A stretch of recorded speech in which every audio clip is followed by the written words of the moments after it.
If you're a die-hard Browns fan and love breaking down the game like we do, hit that subscribe button and turn on the bell so you never miss a blitz. The Cleveland Browns offseason has been a whirlwind of headlines and drama. But amid all the noise, there's one move that might have flown under the radar, and it could turn out to be a game changer. While fans and analysts were focused on the saga around Myles Garrett's trade request and the high-stakes quarterback acquisitions, the Browns quietly locked in a savvy signing that adds real value without breaking the bank. Enter Malik Collins, the veteran defensive tackle who joined the team on a 2-year deal worth $20 million.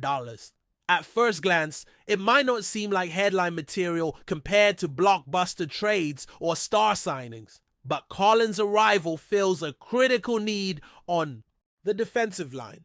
With Dalvin Tomlinson's departure freeing up cap space, Cleveland was smart to target a proven interior rusher with a strong track record rather than chasing costly splash signings. Collins' journey to the Browns is interesting in itself. After spending 2024 with the San Francisco 49ers, he was released before the final year of his contract due to cap constraints. The 49ers were busy handing out hefty extensions to Brock Purdy and George Kittle, making Collins a casualty of the salary shuffle. However, this release was a blessing in disguise for the Browns, who swooped in quickly to sign him. Collins brings veteran savvy and a well-established skill set to Cleveland's defense, something the team badly needed. At 30 years old and heading into his 10th NFL season, he's no rookie trying to prove himself. He's a seasoned pro with consistent production and reliability. That experience is invaluable for a Browns defense looking to regain its identity and strength. What makes Collins stand out is his ability to pressure the quarterback from the interior defensive line.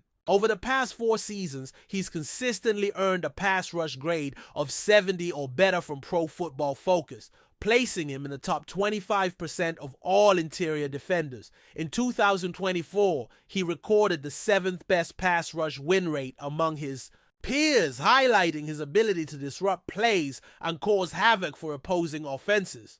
This kind of production is hard to come by, especially from the defensive tackle position, which often requires balancing run defense duties with pass rush responsibilities. Collins' skill set complements the Browns' defensive scheme perfectly, especially as they look to maximize Myles Garrett's game-changing abilities on the edge by adding pressure from the inside. However, Collins isn't without his flaws. His run defense has been a bit of a sore spot in recent years, posting below-average grades and ranking near the bottom of the league in this category over the last 2 seasons. But there's reason to believe this will improve in Cleveland. The Browns' defensive coordinator, Jim Schwartz, employs a scheme that emphasizes a north-south style of play for interior linemen, which suits Collins' strengths better than his previous role.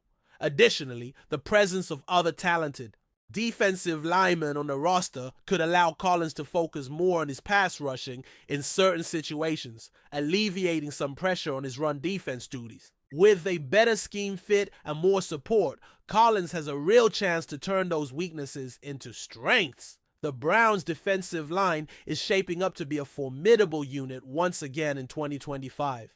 Last season, it was the cornerstone of the team's defensive identity, and with the addition of Collins, it could reach new heights. Alongside first-round pick Mason Graham, who can hold down the 3-technique role and excel against both the run and pass, Collins can be a key player in pass rush situations. His role might not always grab headlines, but when the Browns need to apply pressure in crucial moments, Collins will be the man causing disruption in the interior pocket. This synergy between Garrett, Graham, and Collins gives Cleveland a dangerous front that could create havoc for opposing quarterbacks all season long. While the signing of Malik Collins doesn't come with the flash or fanfare of marquee free agent acquisitions, it's a move that speaks volumes about Cleveland's front office and coaching staff's ability to identify valuable talent. Instead of chasing big names they couldn't afford, they made a strategic decision to add a player who fits their system and fills a clear need. This kind of thoughtful roster building is often the difference between teams that struggle to compete and those that quietly improve year after year. For Browns fans, Collins represents a key piece in the puzzle as the team aims to push deeper into the playoffs in 2025. Looking at the bigger picture, Collins' presence could have ripple effects beyond just the defensive line. By consistently drawing attention and disrupting the pocket, he helps free up Garrett and the linebackers to make more plays. This kind of interior pressure can force offenses into uncomfortable situations, forcing quicker decisions and increasing the likelihood of mistakes. The Browns' defense as a whole could benefit from this improved dynamic, turning their unit into one of the more feared groups in the league. This season, the Browns might just find that Collins is the missing piece they needed to take their defense to the next level. Off the field, Collins' veteran leadership shouldn't be overlooked either. A player entering his 10th season brings a wealth of experience and professionalism to the locker room. With young talent like Mason Graham coming up, having a seasoned pro to mentor and guide the younger players can be invaluable. Collins knows what it takes to perform at a high level week in and week out, and his work ethic and attitude can set the tone for the defensive line unit. This intangible quality often makes a significant difference over the course of a grueling NFL season, where mental toughness and preparation are just as important as raw talent. Ultimately, the Browns' offseason was about more than just headlines and drama. It was about building a balanced and competitive roster that can compete in a tough AFC. While fans might have been distracted by the bigger stories, the signing of Myles Collins is a quiet but potentially impactful move. If Collins lives up to his pass rushing reputation and improves his run defense in Schwartz's scheme, he could become a key contributor to a defense poised to make noise in 2025. Sometimes it's these under-the-radar signings that end up being the most important, and for the Browns, Collins might just be the secret weapon they needed all along. Enjoying the content so far? Smash that like button and drop your take in the comments. We want to hear what you think about the Browns this season. Deion Sanders, a name that still echoes across the NFL as both a legendary player and now a head coach at Colorado, has always been known for speaking his mind without filters. But what he said recently might be the most shocking thing he's ever let slip. In a moment that's setting social media on fire, Primetime suggested something deeply unsettling, that there's abuse of power happening inside the Cleveland Browns organization. That's right. According to Sanders, there are troubling dynamics behind closed doors that could be affecting the players and the direction of the team. While he didn't name names or dive deep into specifics, the tone and weight of his words were enough to get the NFL world buzzing. What exactly did he mean by that? And more importantly, who is he talking about? This could be the beginning of a major controversy in Cleveland. The way Sanders delivered the statement was what made it even more powerful. He wasn't ranting or going off script. No, he was calm, calculated, and clearly sending a message. In an interview that was meant to focus on college football and leadership, he suddenly shifted gears. With that classic DEION charisma, he paused and said, "There's something going on in Cleveland. People in power not using it right." That's it. Just one line, but you could feel the air change. Analysts, insiders, even former Browns players took to social media almost instantly. Some brushed it off as DEION stirring the pot. Others, though, say this is the kind of warning shot that needs to be taken seriously. Because when Sanders speaks, the football world listens, especially when it sounds like he knows more than he's letting on. Now, let's break this down a little further. The Cleveland Browns have been one of the most intriguing franchises in the NFL over the last few years. From turning around years of losing seasons to assembling a roster stacked with talent, many believe this was a team on the verge of greatness. But behind that optimism, there's always been a lingering sense of dysfunction. Coaching changes, front office shakeups, player suspensions. It's never been a smooth ride. Could DEION be pointing at something bigger that's been bubbling? Under the surface, is there a toxic culture that's been allowed to grow unchecked? Some insiders are now whispering that certain individuals in leadership roles may be crossing lines, not just with players, but with staff, creating an atmosphere of fear rather than inspiration. And here's where it gets really wild. A former Browns player who chose to remain anonymous reportedly backed up Deion's claims in a private conversation with a local Cleveland reporter.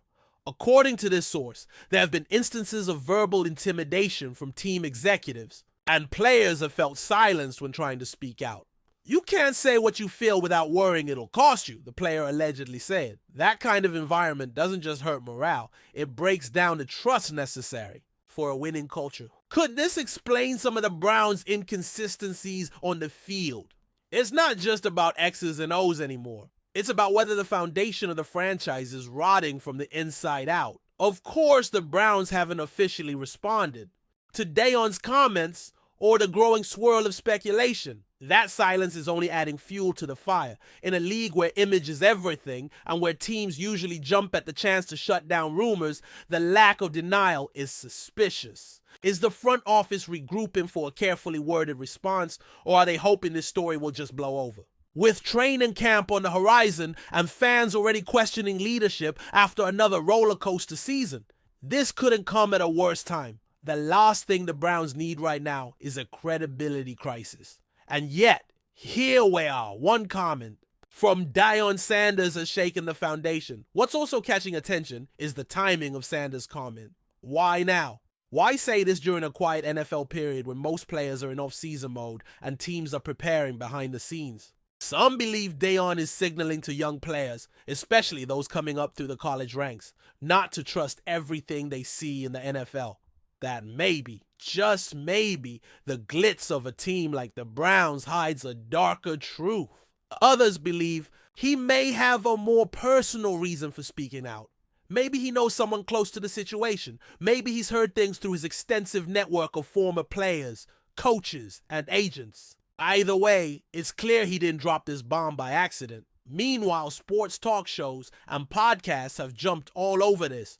Some are speculating whether head coach Kevin Stefanski is the target, while others think it could be higher up, like the general manager or even ownership. After all, the Browns have had a reputation for meddling ownership and inconsistent leadership. Could this be another case of executives pushing their weight around, interfering with coaching decisions, or creating unnecessary drama in the locker room? If that's the case, it could have a chilling effect on attracting top talent in the future. No star wants to sign with a team where the power dynamics are out of control. And let's not forget the ripple effect this could have across the league. Other franchises are watching closely. Players talk, agents talk. If Cleveland starts to get the reputation as a toxic organization, it won't be long before free agents start avoiding them. The NFL is a small world, and whispers like these don't stay quiet for long.